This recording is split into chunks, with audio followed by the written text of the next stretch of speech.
मनुष्य जो दुख आ कष्ट भोग करे से सबुबले ईश्वर को दायी करे, निज भाग्य को दायी करे। मोर भाग्य रे एमिति कर्मफल लेखा होईची जोथि आज मु ये दुख पाउची।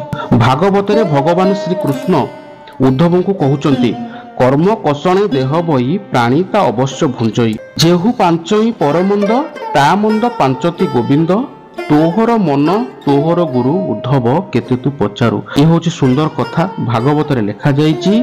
जदि आज आपण कहा पई मंद चिंता करूचंती, काहाकू अबाटरे नौचंती किंबा काहा प्रति किछि खराब चिंताधारा रखिचंती, ए कथा मने रखंतु। आपनको पई आपणको कथा भगवान बुझिबे। जे पांचई परमंद ता मंद पांचती गोविंद, तोहर मन तोहर गुरु उद्धव केते तू पचारू। तोर मन होची तोर निज गुरु उद्धव तू केते तू पचारू। जाहाकू रखिबे अनंत, की करी पारे बलवंत,